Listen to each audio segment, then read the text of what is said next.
O projeto Pensar e Fazer Arte do GEP, Grupo de Estudo e Pesquisa em Interdisciplinaridade, e FAFICLA, Faculdade de Filosofia, Comunicação, Letras e Artes, tem a grata satisfação de receber nos estúdios da TV PUC, hoje, um físico chamado Ayrton Deppmann. Ayrton Deppmann é professor associado do Instituto de Física da USP desde 1999. Desenvolve pesquisas em física nuclear de altas energias. Participa de colaborações internacionais nos mais importantes centros do mundo, como no CERN, na Suíça, Thomas Jefferson Laboratory, nos Estados Unidos da América, e no Instituto Nazionale di Fisica Nucleare, na Itália. Desenvolveu um modelo CRISP para explicar a dinâmica de reações nucleares. Propôs a teoria termodinâmica autoconsistente não extensiva para explicar os resultados obtidos em colisões de altíssima energia, como no LHC. LHC, estou correto. Muito bem. Tem mais de 150 artigos publicados em revistas especializadas e é editor de 2 revistas internacionais. Ayrton, é um grande prazer recebê-lo aqui e nos nossos estúdios. Prazer é meu. Muito obrigado. É uma honra recebê-lo. E eu gostaria de saber o que vem a ser o que você chama de partículas em energias ultrarrelativísticas. Muito difícil de dizer, mas consegui. É simples. Uma partícula é chamada ultrarrelativística quando a velocidade dessa partícula em relação a um observador, nesse caso o laboratório, essa velocidade é próxima à velocidade da luz. Então, 300 mil quilômetros por segundo.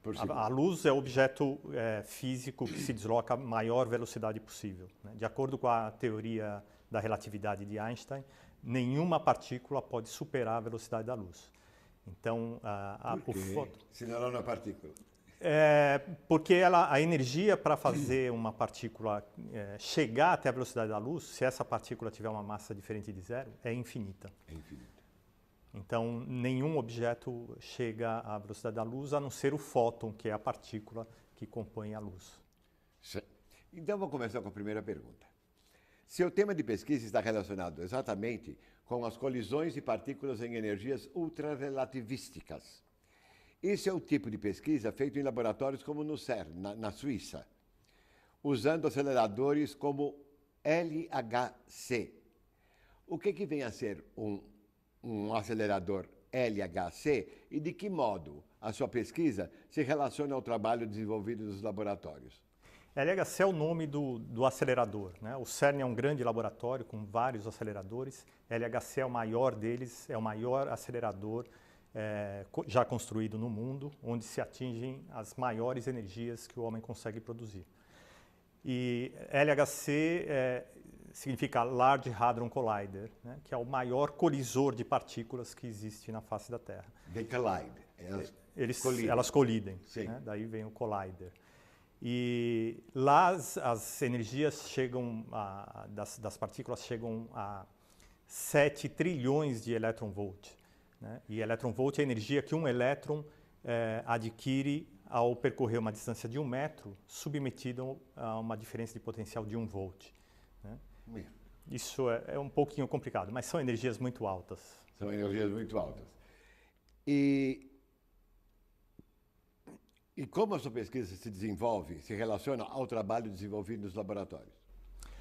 Bom, eu tenho participado de várias formas. Uma é com análise de dados que são produzidos lá, e a outra é propondo explicações para esses dados. Então, eu desenvolvi uma teoria, que é a termodinâmica autoconsistente não extensiva, e essa teoria faz algumas previsões que têm sido confirmadas pelos dados que são produzidos no LHC ou mesmo em outros laboratórios de alta energia. Então, a minha participação é nesse sentido, de tentar compreender e sistematizar o conhecimento que vem desse conjunto de informações obtidas experimentalmente.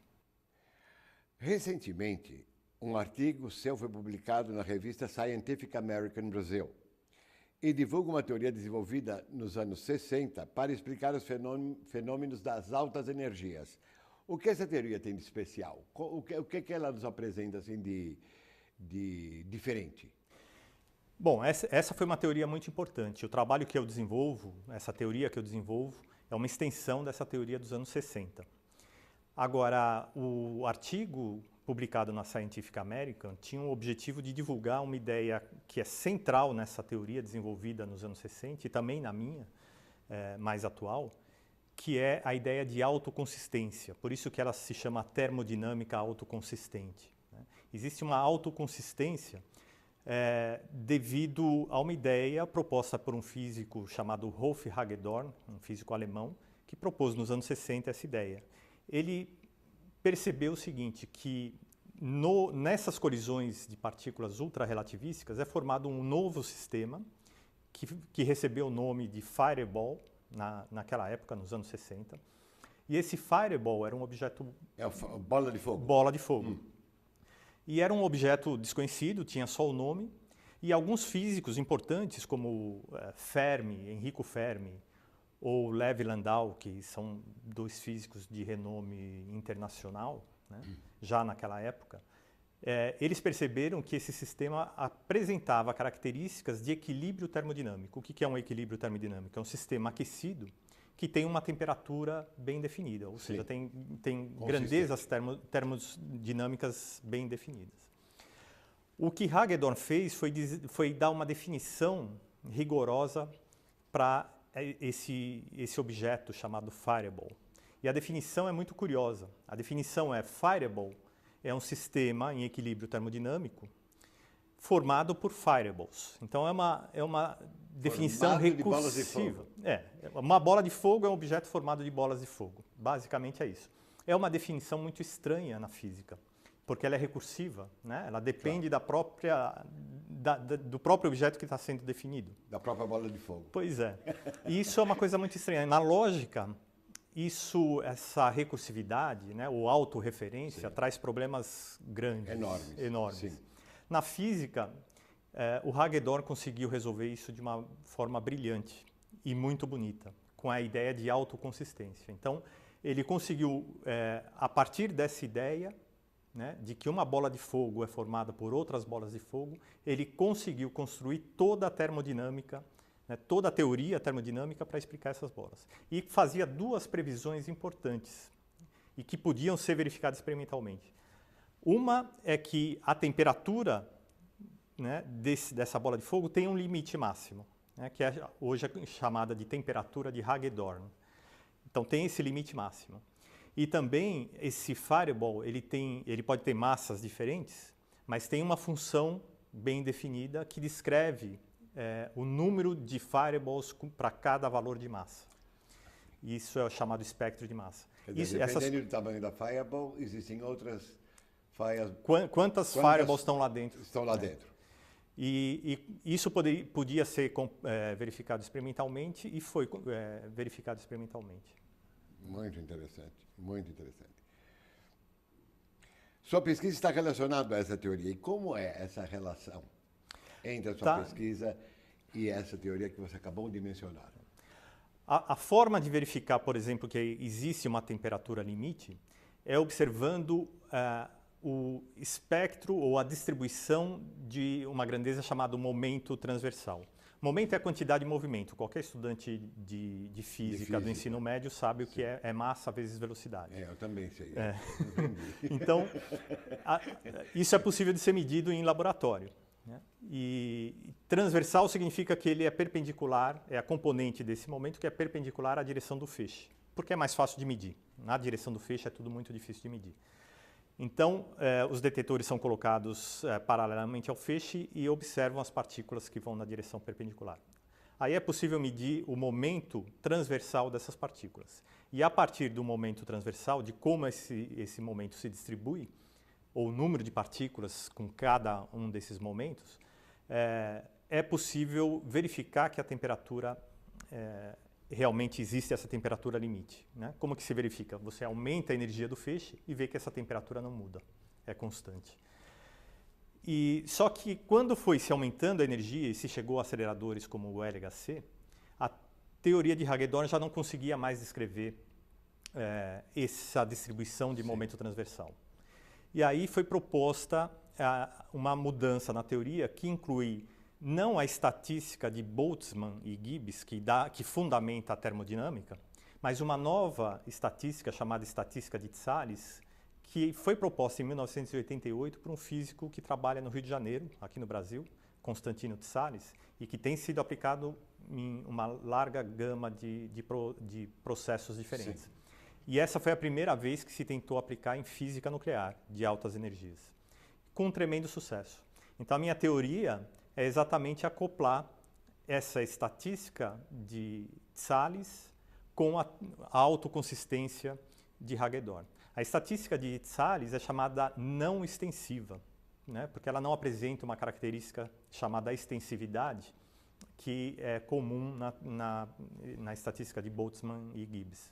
Então ela é chamada não extensiva. E por isso que a minha teoria é chamada termodinâmica autoconsistente, por causa de Hagedorn, e não extensiva, por causa de Tsalles. Ah, sim.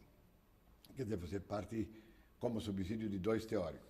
Dois teóricos, combinam essas duas coisas, mostram que elas são compatíveis. E é um belo trabalho interdisciplinar. É um belo trabalho interdisciplinar, porque mesmo dentro da física envolve coisas bem diferentes.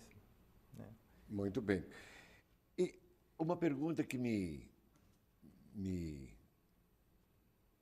instiga é a seguinte: quais são as contribuições que a sua teoria traz para a compreensão dos fenômenos que acontecem nas colisões ultrarrelativísticas e qual é a utilidade desse estudo para as coisas que nós temos todos os dias, para que o telespectador saiba um pouquinho da aplicabilidade dessa teoria? Essa é uma pergunta muito interessante. Bom, o meu objetivo é compreender melhor o que são os hadrons, né, que são essas partículas que colidem. Os hadrons são os constituintes da primeira matéria formada após o surgimento do universo, de acordo com um cenário chamado Big Bang. Então tem uma explosão inicial de uma quantidade de energia muito grande, ela se expande e vai formar uma matéria que é chamada hoje plasma de quarks e gluons. Essa foi a primeira? Essa é provavelmente a primeira matéria formada depois da explosão do Big Bang. E é essa matéria que é produzida nessas colisões ultrarrelativísticas. Então, descrever isso é estudar essa matéria. A teoria termodinâmica que eu proponho, ela pode descrever essa matéria que só existiu no início da formação do universo ou agora nos laboratórios de alta energia. Uhum. Agora, o que isso traz de aplicação? Por que isso? Porque nós somos rodeados de física e nós não notamos. Não notamos, é verdade. Tudo que nós fazemos é física. Pois é. E nós não notamos, porque como a nossa mente foi compartimentalizada em caixinhas inseparáveis, absurdas, de se compreender no magistério até hoje, mas muito usadas, muito se fala sobre a presença da física no nosso cotidiano. Nós não vivemos sem a física. Pois é. A física está praticamente em tudo. Em tudo. Né? Eu ousaria dizer em tudo, mas pode ser um preconceito de físico. Né?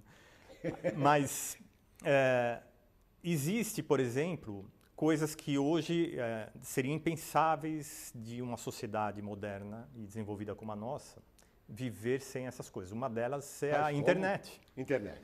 A internet, ela surge numa sala dentro do CERN. Essa rede global, né, www, ela surge dentro do CERN devido... Que é no laboratório na Suíça. Que é o laboratório na Suíça, sim, onde está o LHC. Sim. Surge lá devido à necessidade de você trocar informação entre físicos de vários países diferentes, situados em locais diferentes, que precisavam analisar os mesmos dados. Então, precisava dessa comunicação à distância e rápida, e daí surgiu a internet. Esse é um dos benefícios. Tem outro mais moderno, que é o GPS, por exemplo. O GPS, que nós temos hoje em dia no celular, que nos ajuda, ou no carro, que nos ajuda... Como é que funciona isso e qual é a relação daquilo que você falou sobre a teoria com o GPS, por exemplo? Por exemplo, o GPS ele precisa de sinais enviados simultaneamente por vários satélites que estão circundando a Terra. Esses satélites se deslocam com velocidades grandes, né? Não são ultra-relativísticas, mas já são relativísticas. Isso significa que o tempo e o espaço não são esses do nosso cotidiano, mas são aqueles da teoria da relatividade de Einstein, Sim. que dependem do observador. Então, a passagem do tempo depende do observador. Sim. O relógio anda diferente num satélite ou no outro. Michael. Agora, como que você garante que os sinais são recebidos e transmitidos simultaneamente em satélites que têm relógios andando em ritmos diferentes? Você precisa colocar as correções relativísticas. Quando faz isso, é possível garantir a simultaneidade e aí você consegue determinar a posição do seu celular ou do seu aparelho de GPS com uma precisão de alguns metros, por exemplo. Ou do seu carro. Para garantir essa precisão de alguns metros, algumas dezenas de metros, é preciso introduzir as correções relativísticas. Agora, imagina que Einstein, quando propôs a teoria da relatividade, não imaginava que iria existir o GPS. Ele estava preocupado em fazer as correções necessárias para explicar como a luz poderia ter velocidade igual para qualquer observador, independentemente da sua velocidade. E hoje a gente vê uma aplicação prática, né? Existem inúmeras outras. Hoje, por exemplo, no CERN, que tem uma quantidade de dados que é produzida, que é altíssima, e precisa ser transmitido e analisado em vários países diferentes, por pesquisadores em centros de pesquisa diferentes, se desenvolveu uma outra tecnologia que se chama GRID. GRID é uma rede de computadores interligados com uma ligação dedicada e muito rápida, né? Isso já é usado, por exemplo, para fazer análise de imagens médicas. Então, uma imagem de uma análise médica que antes precisaria ser analisada lá pelo próprio médico, no seu hospital ou na sua clínica, e ele precisaria ter um equipamento muito sofisticado, e mesmo assim iria demorar alguns dias ou semanas para sair o resultado, hoje ele coloca num computador simples, lá na sala dele, essa imagem gira o mundo inteiro, sendo trabalhada e analisada pelos mais poderosos computadores do mundo, e volta, depois de um curto intervalo de tempo, para a tela do computador dele, já com todo o resultado, todo o tratamento da imagem feito, e ele pode fazer o diagnóstico com muito maior precisão, por um custo muito menor e num intervalo de tempo menor. Então, esses são benefícios que advêm do desenvolvimento científico. E teria mais algum que seja assim, bem interessante para contar ao nosso telespectador? Interessantíssimo, porque a gente jamais, ao ligar o GPS no carro, vai pensar sobre esse tipo de velocidade, esse tipo vamos dizer, de relatividade que tem de existir para dizer daqui a 10 metros já chegou ao seu local, por exemplo, não é? Quer dizer, é um negócio que você fica imaginando, eu olho para o aparelhinho e falo assim, puxa vida, como ele sabe? Exatamente, como é que ele sabe? E não só isso, hoje ele já sabe até qual é o melhor caminho para evitar o trânsito. Olha, é o melhor caminho para evitar o trânsito, você vê um Google Maps, parece ser a mesma coisa, entende? Quer dizer, como é que consegue fotografar meu prédio? Não é? Pois é. Lá do satélite. Lá do satélite, exatamente. Como consegue aumentar? Eu posso subir minha rua e descer a minha rua normalmente, sem que, assim, pela tela, sem me mover, não é? Existem inúmeras aplicações da física moderna no mundo atual. Uma característica marcante da tecnologia atual é a miniaturização, né? Nós temos aparelhos cada vez mais individuais, né? Então, o celular é um telefone, TV, GPS, tudo para uma pessoa só. E para isso, internet. E você precisa, então, reduzir o tamanho desses aparelhos. Imagine que um celular, um smartphone, hoje em dia, ele tem uma capacidade computacional maior do que aquela que tinha a NASA quando a Apollo 11 pousou na Lua. Então, só que na época da Apollo 11, era uma sala repleta de computadores, né? O primeiro computador eletrônico de grande porte, né, ele ocupava uma sala enorme e funcionava com válvulas, né? Do tipo daquelas Sim. televisões antigas. Aqueles rádios antigos. Rádios antigos. Válvulas maravilhosas. Que a gente encontra muito em feira de antiguidade. Você vê aquilo aos montões sendo vendidas. Pois é. Porque hoje em dia ninguém mais quer aquilo. Ninguém mais quer aquilo. virou uma peça de Mas que eram muito antiguidade. boas. Muito boas. Eram muito boas. Agora, você não conseguia miniaturizar aquilo, né? Então, você não conseguia reduzir o tamanho desses aparelhos. E o que iria impedir, né, você de carregar isso no bolso. Claro, claro. Agora, como que você pode fazer isso hoje? Pode por causa dos avanços da mecânica quântica, que é uma outra área da física moderna, né, separada da teoria da relatividade. E por causa disso se desenvolveu o transistor, né, e os chips. Né, e você consegue, então, reduzir o tamanho dessas coisas, e você tem chips extremamente poderosos, com uma capacidade de cálculo tremenda, e que cabem na ponta de um alfinete. E qual é a relação disso com a nanotecnologia? É nanotecnologia isso, não é? Nanotecnologia é uma outra coisa. A nanotecnologia é tentativa de você construir máquinas cada vez mais sofisticadas em tamanho nanoscópico, né? E isso tem uma aplicação, por exemplo, na medicina fantástica, né? Você pode produzir, colocar dentro dessas máquinas, né, substâncias que vão tratar, por exemplo, um tumor. Nossa. E que só vai liberar essa substância quando chegar no tumor, né? Porque o problema de tratar um tumor hoje em dia é que qualquer tratamento, seja quimioterapia ou radioterapia, vai atingir também células sadias. Células sadias, exatamente. Então, esse é o grande problema. Esse é o grande problema. Se você consegue criar uma nanomáquina, né, alguma estrutura nanoscópica que somente atinja aquela parte, que vai ser levada pela corrente sanguínea até o tumor, e quando chegar lá vai liberar a substância que vai atacar o tumor, isso é um ganho fantástico para o tratamento do câncer. Já se consegue alguma coisa? Tem grandes avanços aí, tem grandes avanços, não é exatamente a minha área. Graças a Deus.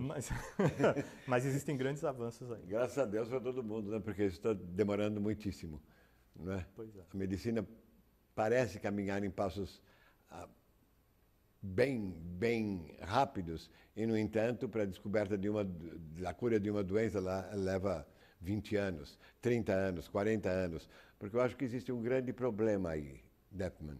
Eu acho que existe o problema de procurar a causa ao invés de procurar a cura primeiro. Tem que procurar a cura e depois procurar a causa, porque se você esperar a causa, 400 milhões de pessoas morrem, né? É verdade. E existem problemas éticos, talvez a questão da velocidade aí seja essa, né? Você, antes de testar qualquer medicamento no ser humano, você tem que testar em outros animais, e antes de testar nos animais, você tem que ter certeza, fazer vários testes em laboratórios, para ter garantias de que aquilo vai ter alguma chance de sucesso, né? Claro. Então, o número de testes que você precisa fazer é muito grande. E qual foi a coisa mais que, durante a sua pesquisa, qual foi a coisa que mais te fascinou quando você realmente descobriu, não é? Descobriu os fundamentos da sua pesquisa, com relação à velocidade? Eu acho que, assim, de surpresa, é claro, a gente tende sempre a gostar daquilo que está fazendo no momento. Bom, é isso que a gente sempre fala para os nossos alunos. Se você não tiver paixão por aquilo que está fazendo, é melhor você não começar. É melhor não começar. E principalmente em física, que é uma disciplina muito dura, muito difícil. Sim. Né? Então, o que me surpreende é exatamente essa teoria, não só porque ela consegue explicar uma quantidade de dados muito grandes, que estão surgindo agora, mas também porque ela está relacionada com uma beleza, né? As pessoas não costumam pensar que um físico está preocupado com a estética, né? Mas existe essa beleza na teoria matemática que é surpreendente, né? E existem físicos que falam que, inclusive físicos famosos como Dirac, que dizia que se uma teoria é bela, ela é correta, né? E ela vai ser útil para alguma coisa. Se ela não for útil para alguma coisa, é melhor jogar fora. É o que nós falamos na interdisciplinaridade. Se ela não tem aplicabilidade para nada, jogue. Ou se não, ponha de lado. Talvez ela seja necessária em outro campo de conhecimento, para outros tipos de conhecimento, em outras ciências. Exatamente. Mas essa teoria que eu tenho desenvolvido indica, de algum modo, e é nisso que eu tenho trabalhado ultimamente, que os hadrons são fractais. E fractais são aquelas estruturas bonitas que geram figuras maravilhosas. Né, que Pode gerar feias também, não é? Dependendo da de como energia. Eu vi várias sobre energia que me fascinaram. E essa estrutura fractal é uma coisa muito interessante. Descobrir que isso pode estar dentro de um hadron é uma coisa que tem me fascinado. Então, essa é a coisa que tem movido a minha pesquisa ultimamente. Que beleza. E o que me lembra quando eu vejo esses fractais são os caleidoscópios. Não é quando você vira e começa... Formam aquelas figuras muito isso. bonitas. E aí formam figuras fantásticas, fantásticas. Agora, como é que eu observo essas figuras fantásticas, não é? Como é que eu consigo fazê-las grandes? Porque isso deve ser... Sim, Isso, bom, existem vários tipos de fractais, né? Talvez o mais famoso é chamado conjunto de Mandelbrot, que é o primeiro matemático que descobriu isso e começou a estudar esses fractais. Também nos anos 60, por coincidência. E o interessante é que ele produzia isso a partir de uma relação matemática extremamente simples, né? Então, coisas muito simples vão produzir uma complexidade enorme e uma beleza surpreendente. Ayrton, muito obrigado pela sua presença, foi um grande prazer recebê-lo, muito interessante, muito instigante, e gostaria de agradecer ao nosso telespectador pela audiência. Muito obrigado.